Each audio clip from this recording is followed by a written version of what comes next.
Hey folks, welcome to part 2 of our syllabus overview for EDU 5105. In this video we're just going to be talking about our assignments and the rubrics, and I thought we would start off by addressing the questions that were submitted in our Menti poll. So our first question is, will we choose our MLC groups or are we signing up for one? And I guess I've kind of indirectly answered that one today, but the answer is neither. I decided to put them together. And I did this because I wanted to make sure the groups had ample diversity, so for example representing different health and social care professions, as well as some commonality such as interests, similar practice areas. Since this is a class on interprofessionalism, I wanted to make sure we had interprofessional groups. I also took into consideration your preferences for meeting synchronously versus asynchronously, as well as those who had previous experience doing MLC work in my classes. Our second question is, for the MLC assignment, how do the commentators complete the commentator summary without other group summaries if the other groups posted late? So in my experience doing the MLC work, usually people are pretty good about getting these posted on time.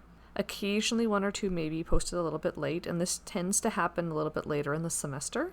Sometimes the summarizers' posts can be quite long, which I think contributes to them sometimes being a little bit late, since they take sometimes quite a while to write out. I'm hoping this semester that having a word limit on these summaries helps the summarizers be a bit more concise and hopefully take off some of the pressure off of this role, so it's a bit easier for them to get the summaries out quicker. If this does happen, the commentators can just write their summaries based on what was posted on time. And Holly and I will take this into consideration when we're grading, so you're not going to be penalized for someone else being late.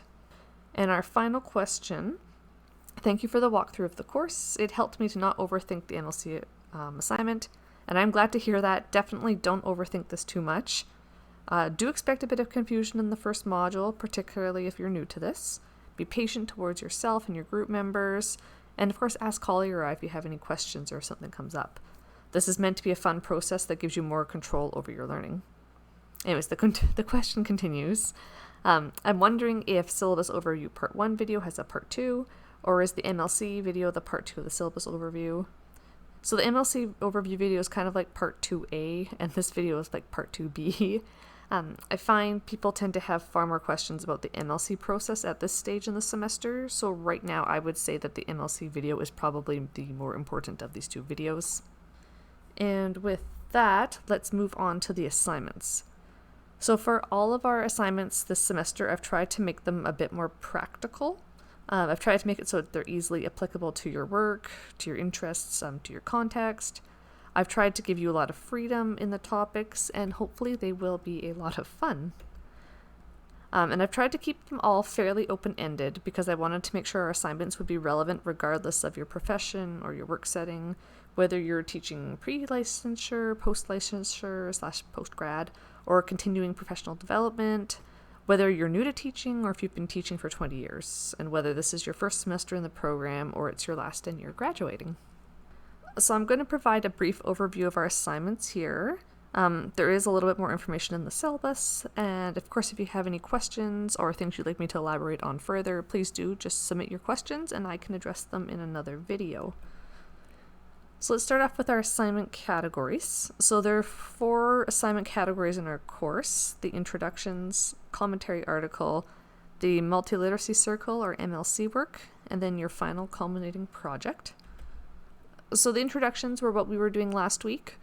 So these are worth a total 2% of your final mark, and it consists of 2 things. There is the Getting to Know You survey and Introducing Yourself on Brightspace, both of which are worth 1%. All you have to do is complete them, and you get 1% for each of them.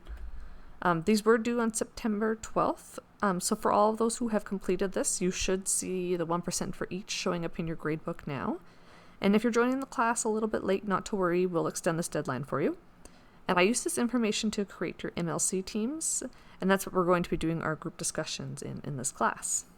Our next category is our commentary article, which is worth 15% of your mark. So for this assignment, you're going to be writing a commentary article on Leonard Stein's 1967 The Doctor-Nurse Game. And commentaries are short articles that seek to offer critical or alternative perspectives and advance a given research field. And they may draw attention to new advances, speculate on future directions, contain original data, and they could even state a personal professional opinion. And I encourage you all to have fun with this assignment. Get creative with it. There are a number of different directions you can take this assignment in. There's a lot to comment on in this article. And I outlined a few examples in the syllabus on page 9. So for example, you could write a critical challenge to one or more aspects of the doctor-nurse game, arguing for a position other than what was taken by Stein.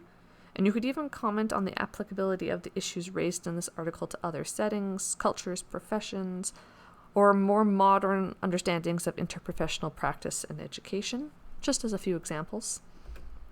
Your commentary should be around 1,000 to 2,000 words, which is about 4 to 6 pages double-spaced, and it's due on October 17th.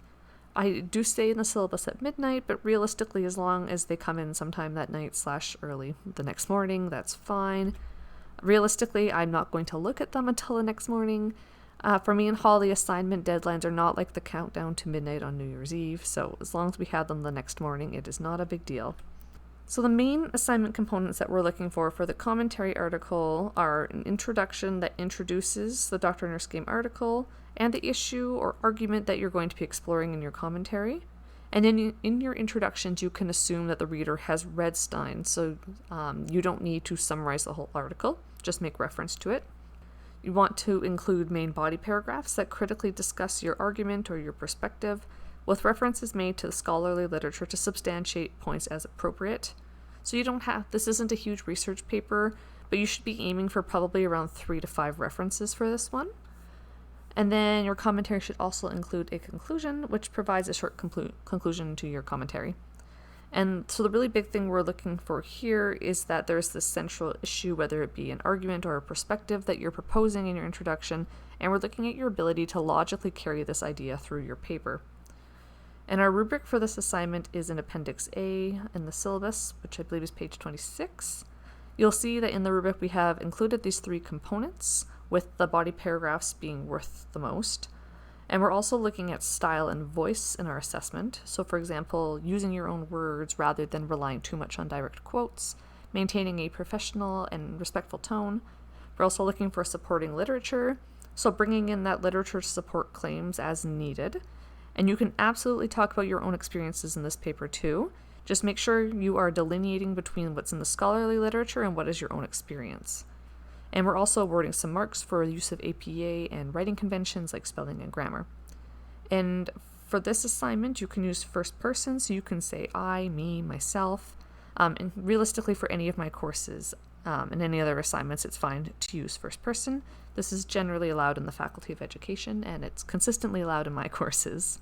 Our next category of assignments is the Multiliteracy Circle, or MLC work, and this is worth a total of 43% of your mark. And I know that's a big chunk of your grade, but this is a lot of work, and as you can see, we've broken it down into much more manageable pieces.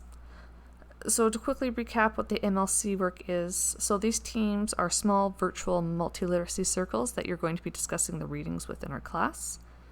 So in our class, this will consist of your groups that are around 4 to 5 maximum, and you're going to be gathering repeatedly over time, whether it be synchronously or asynchronously, to collaboratively discuss and critique the assigned readings for each module over that 2-week period.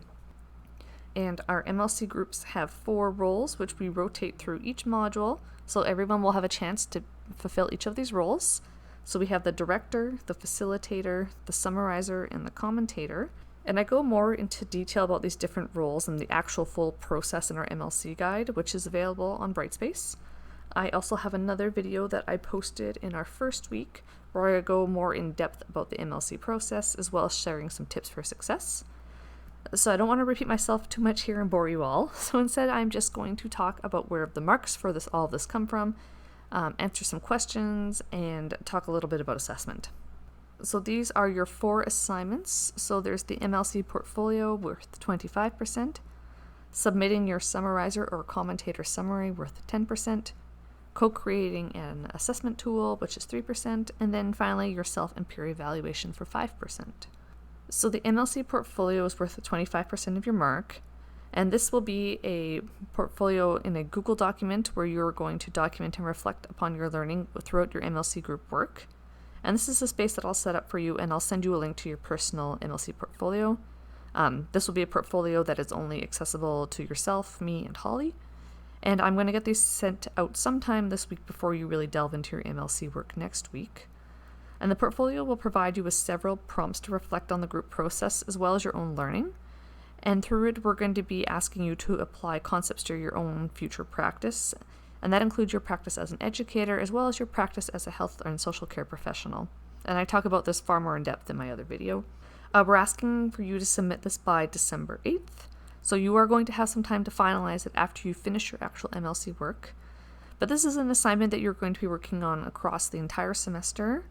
So in the past, some students have completed their portfolio before Module 5 has fully wrapped up, and they're able to submit it early and just get it out of the way. But you will have until December 8th if you want to finalize anything. And we're going to be assessing this using a holistic rubric, which is available in our syllabus in Appendix B. So for this, we're looking at your portfolio overall. So if your first MLC module is a bit rough, don't sweat it. Holly and I are going to be looking at how you've grown over the course of the semester and how you've documented this in your portfolio. So if the first entry is a little bit weak, but you've improved on it a lot throughout the semester, and as we look at the subsequent entries you've made, that's fine. The next part is submitting your summarizer or commentator summary for 10%. So during your week as summarizer, you're going to be writing a summary of your MLC team's discussion, which you're also going to be sharing for the rest of the class on Brightspace. And then the commentators are responsible for reading through all of these summaries that are posted on the discussion board. And then based on this, write a brief summary for their own MLC group that highlights what the other MLC teams discussed. And so for this component of the MLC work, you're invited to submit either one of these summaries to us for assessment. So you can submit what you wrote as a summarizer, or you can submit what you wrote as the commentator. You do not need to submit as both, but you are asked to do both as part of the MLC work, and this will be documented in your MLC portfolio. And we will be grading these as they come in, but the final date to submit one will be November 21st. So some people may want to get this out of the way early in the semester and just submit their first one, and some people may want to wait until they've done both roles and submit whichever one they feel most confident about. Either approach is fine. And for this one, we're using a holistic rubric, and you can find that in Appendix C of our syllabus. And then in Part 3, your group is going to be co-creating a self and peer evaluation tool to evaluate your contributions to the MLC group work in your team. So this is meant to evaluate how meaningfully team members participated, as well as their intellectual contributions to learning. And the criteria is going to be based on what your MLC team has deemed to be important to successful collaborative learning experience in your group. And at some classes, I assign a self and peer assessment evaluation tool for the groups to use, but I thought given we're talking about interprofessional collaboration and interprofessional teamwork this semester, it would be appropriate to let you all make your own for each group. And I found in the past that these MLC teams tend to develop very distinct cultures with their own values and norms. So I thought this would be appropriate for our class.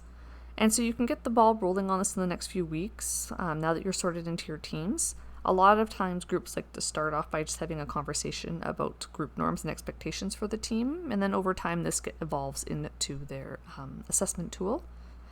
I have included a template in our MLC guide that you're more than welcome to use to start things off. I've also included an example of a self and peer evaluation tool that I'm using in another class, and you're also more than welcome to build off of this, make it your own. For these tools, the things that we do ask, though, that you make sure that your tool includes some type of mark for each person. So it can be, say, a score out of 10 for each person, or perhaps you want to assign each other a percentage, something that we can use for the actual grade. And then including some sort of prompts for written feedback. When I do my written feedback, I tend to structure it as areas that glow and areas for growth. In the past, students have also had specific questions for each person for people to fill out. And some people like to do 2 stars and a wish. So we're aiming to have these done by November 7th. Only one person per group needs to submit the tool, and we can do a little bit of back and forth with your group until everyone's happy with the tool. Once this happens and we finalize the tool, everyone in the group will be awarded 3% for participating in this process with us. And then the final piece of all your MLC work is going to be the self and peer evaluation, which is 5%. And for this assignment, you're going to be using the evaluation tool that you co-created as a group in Part 3. And your actual mark for this is going to be the average across all of the evaluations, and this includes your self-assessment. And I find that usually these marks are very fair, and I do find that the self and peer evaluation scores tend to be very similar when we have done a co-created assessment tool like this. On the off case that someone decides to be unduly harsh on their peers or on themselves, and hand out, say, a very low mark or perhaps a much higher mark than they deserve, Holly and I will use our judgment here. I find, though, that people are pretty fair with this, since they're usually quite invested in this process because they made the assessment tool. Usually when this happens, it's a matter of someone being too harsh on their self-evaluation. We will also write up a very brief narrative statement for each person based on the comments that were provided by their group. This way, the feedback that you write to each other will make its way back to everyone, but it will still remain anonymous. And this is due by November 26th. And the final assignment category here is the culminating project, which is worth a total of 40% for your mark. So for this assignment, you're going to have the opportunity to individually explore a contemporary or emerging interprofessional or interdisciplinary issue of your choosing from within your field. And on this issue, you'll be creating some type of a product that explores the issue, including its historical and theoretical underpinnings, related current scholarly professional literature, and implications for teaching, learning, and or professional practice in your educational or professional context. So you may be looking pre-licensure education, postgraduate continuing education, etc. So you can pick a topic that is relevant to your workplace. Now, what do I mean by a product? Well, rather than having you write a traditional paper, this assignment allows you to explore and showcase your learning through an alternative format, which you will share with our class during our conference week. The exact product, including the topic and the method of communication, are up for you to determine. I have included a few examples in our syllabus for you to take a look at. In the past, I found that websites and video presentations are probably the most popular modalities, but there are other options. If you really want to write a traditional paper too, you are also more than welcome to do that. So there's two parts to this assignment category. So part one is a project proposal worth 10%. And in the proposal, you're going to be telling us a bit about what you're thinking of doing for your final project. So some things we ask you to consider are the topic. So what topic or issue are you going to focus on? For example, maybe you want to look at interprofessional simulations in obstetrics, or perhaps you want to investigate improving teamwork in operating rooms. The next piece is your question or argument. So what questions about interprofessional or interdisciplinary education, collaboration, or teamwork are you hoping to answer in your project? Or alternatively, what stance do you want to argue about the issue? The next piece is the target audience. So who is your intended audience for your project? So in other words, who will be interpreting and using your product? For many of us, this could just be fellow EDU 5105 learners. However, you may choose to create something that targets a different audience. For example, it could be a product for nurse educators, faculty. You may be creating something educational for staff at a dental clinic, members of a surgical team, pre-licensure health profession students. You are also more than welcome to create a product that is just for your own personal use and professional development. The mode and mechanism of communication. So how are you going to present your issue? For example, a website, infographic, video, a narrated PowerPoint, a short report. And what's your rationale for selecting this modality? Learning objectives. So a brief explanation of how your product is going to demonstrate the learning outcomes for EDU 5105. And this is just to make sure that your project is appropriate for the course. And then the final piece is sources. So share at least 3 credible scholarly or professional resources that you anticipate are going to inform your work. So your proposal should be around 500 words and it's due on October 3rd. And once you've submitted your proposal, this doesn't mean that your project is set in stone. You can still make changes. So please don't stress about this assignment. I find it's helpful having this assignment a bit earlier in the semester because it gets you thinking about your final project early on in the course. And then you can get some feedback from me and from Holly while you're still in this planning stage. So think of this as being more of an opportunity to have an asynchronous conversation with us about what you're thinking of doing your project on. You can also ask us questions too in the proposal if you were torn between 2 different ideas or 2 different modalities, and we can give you some feedback on that. Our rubric for this assignment is in Appendix D of our syllabus, and for this one we're doing a checklist. So you can be undecided on different elements of your project and still say get 100%. For here, it's really a matter of whether or not you are discussing all these different assignment components we've listed for the checklist, and how well you're communicating what you're thinking to us. So once again, not everything has to be set in stone, just can we follow your logic? And then part 2 of the final project is worth 30%, and this is your final culminating project. For this project, you're also going to be giving and receiving some peer feedback on your project prior to sharing your final revised version with the rest of the class at our EDU 5105 class conference at the end. So here you're asked to share a draft of your final product, whatever state it's currently in. It can be a final draft, it can be an outline, with your MLC group for feedback by midnight on November 24th. And over the course of the week, your main responsibility is going to be providing each other with feedback and revising your own project. Please try to have them shared with one another. Please try to have your feedback shared with one another before midnight on Friday, November 26th. And this way everyone has some time to make those final tweaks on their projects before posting them to the Brightspace discussion boards on Monday, November 29th. There are a few components we want to see in your culminating project. So a description or an introduction where you describe the interprofessional issue you're exploring. So what questions are you answering, or what stance are you arguing for? Historical origin. So what are some of the historical origins or backgrounds of the issue or underlying concepts? Related theories or discourses. So which theories or discourses are most relevant to your issue? What connections exist between your issue and theory? Literature review. So what does the current scholarly or professional literature say on this issue? You may also include some critiques of the existing literature. For example, have you found some gaps in the research? Or are there perhaps certain groups that aren't well represented? Implications.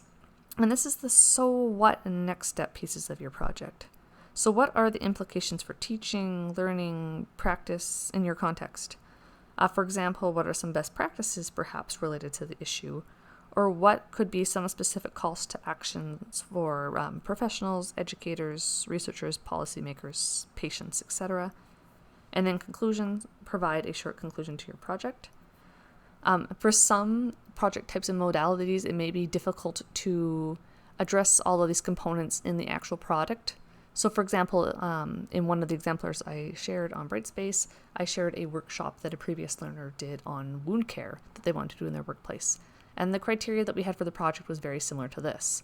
So understandably, some of these things wouldn't be entirely appropriate to talk about in a workshop on wound care, say for nurses. For example, the historical origins of wound care may not be something you want to talk about, or related learning theories. So for something like that, you may want to do a short reflective paper, which is kind of a behind-the-scenes type thing where you're talking about your professional decision-making in creating your product. I talk a little bit about this in the syllabus, and I also have an example of a project like this on Brightspace that you can find under the assignments sidebar where I have all of the different exemplars. And I believe that exemplar was done by Antibiotic, so just take a look for that one on our virtual classroom. So for this assignment, the assessment tool we're using is in Appendix E, and we are using an analytical rubric for this one.